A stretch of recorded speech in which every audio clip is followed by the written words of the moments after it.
तो hello friends, यहाँ पर हम बात करने वाले 9th क्लास की जियोग्राफी का चैप्टर नंबर 1, जिसका नाम है भारत की स्थिति और आकार। ठीक है, तो भारत की स्थिति और आकार में हम क्या पढ़ेंगे? भारत की स्थिति पढ़ेंगे, उसका आकार पढ़ेंगे, कैसा है, कहाँ पर स्थिति है। तो भारत की स्थिति और आकार पढ़ने से पहले हम विश्व पर एक नज़र डाल लेते हैं। देखिए, हमारी पृथ्वी कुछ अंडाकार है, ऐसी अंडाकार है। जो अंडाकार पृथ्वी है, इसको दो भागों में बांटा गया है। एक तो ये 0 डिग्री देशांतर रेखा इसको दो भागों में बांटती है, और एक 0 डिग्री अक्षांश रेखा इसको दो भागों में बांटती है। तो 0 डिग्री अक्षांश रेखा जो पृथ्वी को दो भागों में बांटती है, कौन कौन से भाग हैं? ये है उत्तरी गोलार्ध और ये है दक्षिणी गोलार्ध। ये है उत्तरी गोलार्ध और जो ये है दक्षिणी गोलार्ध। तो दोस्तों, मैं यहाँ पर कोशिश ये करूंगा कि आपको अधिक से अधिक समझ में आए। ठीक है, तो ये हो गया उत्तरी गोलार्ध और ये हो गया दक्षिणी गोलार्ध। तो 0 डिग्री देशांतर रेखा पृथ्वी को 0 डिग्री अक्षांश रेखा पृथ्वी को दो भागों में बांटती है, उत्तरी गोलार्ध और दक्षिणी गोलार्ध। अब देखिए, बात करते हैं 0 डिग्री देशांतर रेखा की। जो 0 डिग्री देशांतर रेखा वो भी पृथ्वी को दो भागों में बांटती है। जो 0 डिग्री देशांतर रेखा है वो पृथ्वी को जो दो भागों में बांटती है वो है पूर्वी देशांतर और पश्चिमी देशांतर। ठीक है, तो पूर्वी देशांतर और पश्चिमी देशांतर के जो मैप में होता है वो उत्तर पूर्व में होता है, ऊपर उत्तर होता है, नीचे होता है दक्षिण, इधर होता है पूर्व और इधर होता है पश्चिम। ठीक है, यहाँ पर इतनी बात समझ में आ गई। देखिए, यहाँ पर जो अक्षांश रेखाएं हैं वो कुछ ऐसी हैं कि 0 डिग्री, फिर 1 डिग्री, फिर 2 डिग्री, फिर 3 डिग्री, फिर 4 डिग्री। तो जो अक्षांश रेखाएं कुछ ऐसी हैं, जैसे ये हमारी पृथ्वी तो ऐसी है, ऐसी, फिर उसके ऊपर ऐसी, फिर उसके ऊपर ऐसी, मतलब ये एक दूसरे की क्या है? समांतर है। ऐसे ऐसे ये क्या है? समांतर है एक दूसरे के। ऐसे ऐसे ऐसे ऐसे ऐसे ऐसे, ये क्या है? समांतर है एक दूसरे के। ठीक है, तो है ना। तो अब देखते हैं, अब आते हैं देशांतर रेखा। देशांतर रेखाएं क्या? देशांतर रेखाएं वो होती हैं एक ही बिंदु से निकलती हैं। जैसे पृथ्वी का एक बिंदु है तो इसके चारों तरफ है फिर एक बाल की तरह। अब जैसे ये क्या है? ये हमारी पृथ्वी है। अब देखिए, ये मान लिया 0 डिग्री देशांतर रेखा। ठीक है, ये जो है ये 0 डिग्री देशांतर रेखा है। 0 डिग्री, उसके बाद जो देशांतर रेखा है कैसी? ऐसी हैं। फिर देखिए, यहाँ पर ऐसी हैं, फिर ऐसी हैं, यानी कि एक ही दो बिंदुओं से निकलती हैं। एक ऊपर वाले बिंदु से निकलती है, नीचे वाले बिंदु में टच हो जाती है। लेकिन जो ये वाली रेखाएं हैं, अक्षांश रेखाएं, ये एक दूसरे के पैरेलल यानी कि समांतर होती हैं। तो चलिए आगे देखते हैं। देखिए, जो पृथ्वी है उसके 23.5 डिग्री उत्तर में एक रेखा है जिसको हम बोलते हैं कर्क रेखा। कर्क रेखा 23.5 डिग्री उत्तर में है, जो कि भारत को बीच से अलग कर देती है। भारत से भी निकलती है, भारत को बीच से अलग कर देती है, भारत के 8 राज्यों से होकर गुजरती है, जो कि अभी मैं आपको बताऊंगा। ठीक है, तो जो 23.5 डिग्री दक्षिण है वहां पर है मकर रेखा। 23.5 डिग्री दक्षिण में है मकर रेखा और 23.5 डिग्री उत्तर में है कर्क रेखा। तो इतना हो गया। देखते हैं भारत को।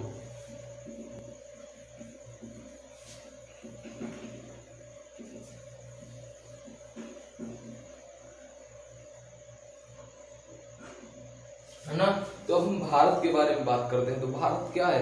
भारत एक बहुत ही पुराना देश है, कोई नवीन देश नहीं है, बहुत पुराना देश है। जब ये 7 महाद्वीप एक ही महाद्वीप में होते थे, आज 7 महाद्वीप अपने अलग अलग हैं, लेकिन पहले ये सारे महाद्वीप एक ही में होते थे। तो वो सारा महाद्वीप बनकर सिर्फ एक ही महाद्वीप, एक विशालतम महाद्वीप बनाता था, जिसका नाम था क्या? पैंजिया महाद्वीप। इसका नाम था पैंजिया महाद्वीप,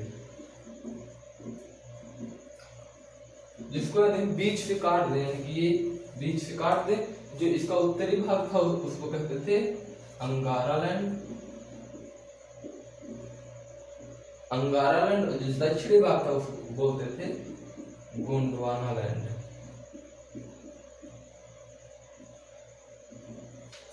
उत्तरी भाग को अंगारा लैंड, दक्षिणी भाग को गोंडवाना लैंड। ठीक है, तो भारत जो था वो इसी गोंडवाना लैंड का हिस्सा था। भारत का आकार कुछ ऐसा है ना, ऐसा ऐसा, फिर यहाँ पर यहाँ ऐसे, मतलब कुछ ऐसा ही है ना। तो एक यहाँ से जो रेखा गुजरती है वही है आपकी कर्क रेखा, भारत के 8 राज्यों से होकर गुजरती है। और यहाँ से ये जम्मू कश्मीर, फिर हिमाचल प्रदेश, फिर यहाँ पर पंजाब, फिर यहाँ पर नेपाल आपका पड़ता है, यहाँ पर यूपी पड़ता है, यहाँ पर बिहार। तो इसी तरह राज्य याद पढ़ते हैं, आपको ये राज्य याद कर लीजिए, आपको हाई स्कूल में बहुत ज्यादा मदद देंगे राज्य, अगर यदि आपको पता है कौन सा राज्य कहाँ पर है। तो ठीक है, तो यहाँ पर कर्क रेखा भारत के 8 राज्यों से होकर गुजरती है। चलिए ये भी देखते हैं भारत के कौन से 8 राज्य हैं। तो इसके लिए आप छोटी सी ट्रिक याद कर रखिए, गरम छत झांप मित्र, गरम छत झांप मित्र, या फिर ये न लगे झांप। ठीक है, तो गा से हो गया क्या, गा से होगा गुजरात, जो कि यहाँ पर आपका पड़ता है। ये कर्क रेखा ये यहाँ पर सबसे लंबी तट रेखा वाला राज्य आपका गुजरात पड़ता है। ठीक है, उसके बाद यहाँ पर राजस्थान का भी कुछ हिस्सा पड़ता है। रा से हो गया राजस्थान, फिर मा से हो गया महाराष्ट्र, छत से हो गया छत्तीसगढ़, झा से हो गया झारखंड, पा से हो गया पश्चिम बंगाल, और जो यहाँ पर है, यहाँ पर आप इसको उल्टा कर दीजिए, त्रमी कर दीजिए। त्रमी करने से त्रा से त्रिपुरा और मी से मिजोरम, यानी कि जो यहाँ से जाते हैं फिर यहाँ पर ये तट कर्क रेखा फिर मिलती है। तो यहाँ पर 2 राज्य हैं, आगे है त्रिपुरा और पीछे है मिजोरम। तो ये आपको पश्चिम से पूर्व की ओर राज्य याद हो गए कि गरम छत झांप मित्र। तो चलिए आगे देखते हैं, जो भारत का देशांतर विस्तार के बारे में जानते हैं। ठीक है, चलिए भारत के बारे में बात करते हैं। तो जो भारत है वो कुछ ऐसा है, फिर उसी तरह का चित्र बना लेंगे। वैसे मुझे मैप बनाना तो आता नहीं है। ठीक है, तो इसके लिए माफी चाहता हूँ। तो भारत कुछ ऐसा ही, यहाँ पर नेपाल पड़ता है, थोड़ा हिस्सा उठा, फिर अरुणाचल प्रदेश वो इधर गया है, फिर यहाँ पर बांग्लादेश पड़ता है, फिर ऐसा ये बांग्लादेश है जिसको। ठीक है, तो यहाँ पर ये कर्क रेखा यहाँ से जाती है, ये हिस्सा कुछ यहाँ पर पड़ता है, जो कि अभी बताया था मैंने त्रिपुरा और उसका। जो भारत का विस्तार के बारे में हम जानकारी प्राप्त करते हैं, जो भारत का विस्तार है देशांतरीय विस्तार।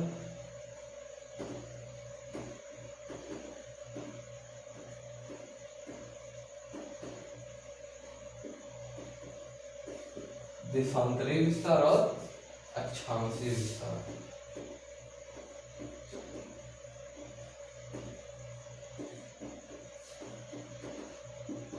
जो भारत का देशांतरीय विस्तार है वो कितना है, 68 डिग्री 7 मिनट, 68 डिग्री 7 मिनट पूर्वी देशांतर से 97 डिग्री 25 मिनट पूर्वी देशांतर से।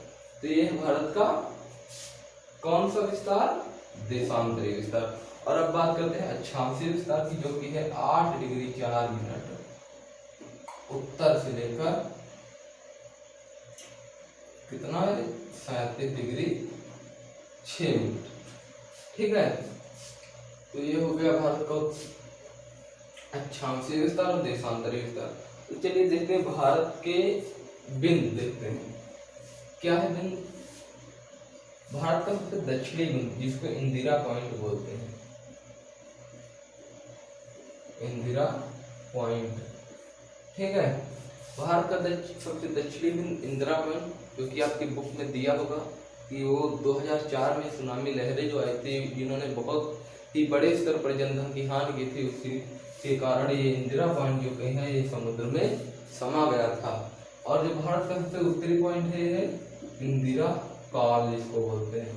ठीक है, भारत का सबसे दक्षिणी बिंदु इंदिरा पॉइंट, सबसे उत्तरी बिंदु इंदिरा काल, और जो सबसे पूर्वी बिंदु है वो किबुथु और सबसे पश्चिमी बिंदु है वो है गौर माता। तो किबुथु से लेकर गौर माता तक और इंडिया काल से लेकर इंडिया पॉइंट तक यही है भारत का विस्तार। जो भारत की लंबाई ऐसे वाली है और एक है ऐसी लंबाई।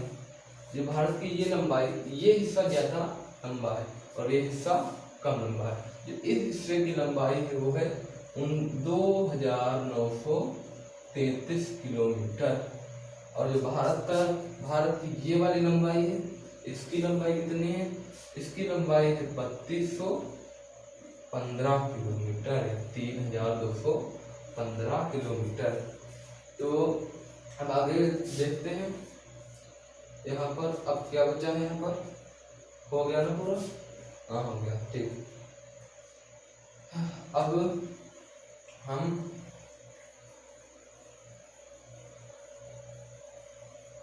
अब हम देखेंगे कि जो भारत है, फिर भारत का मैप बनाएंगे। मैप बनाना आता नहीं है हमें, ठीक है।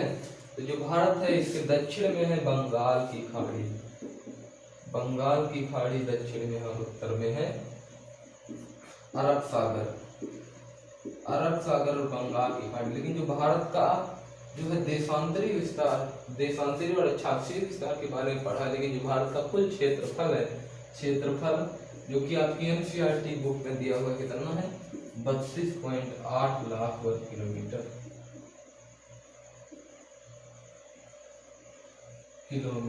ठीक है। यदि हम इसके करंट वैल्यू की बात करें तो जो है 32,87,263 वर्ग किलोमीटर है पूरा क्षेत्रफल, जो कि कुल विश्व का कितना है? 2.4%, ठीक है। तो अब यहाँ पर अरब सागर है, यहाँ पर बंगाल की खाड़ी है। जो भारत के यहाँ पर एक पड़ता है जिसे बोलते हैं अंडमान निकोबार द्वीप समूह, निकोबार द्वीप समूह, जो कि हिंद महासागर में पड़ता है। जो हिंद महासागर है उसका नाम भारत के नाम पर रखा गया, जिसका नाम है हिंदुस्तान। अच्छा, हिंदुस्तान नाम कैसे पड़ा? क्या है ना कि भारत को जो ईरानी लोग थे वो क्या कहते थे? यूनानी लोग बोलते थे। जो सिंधु नदी थी उसको बोलते थे इंडस नदी। यूनानी बोलते थे क्या? इंडस नदी।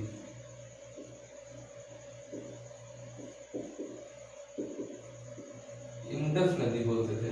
इसी के नाम पर इसका नाम पड़ गया इंडिया।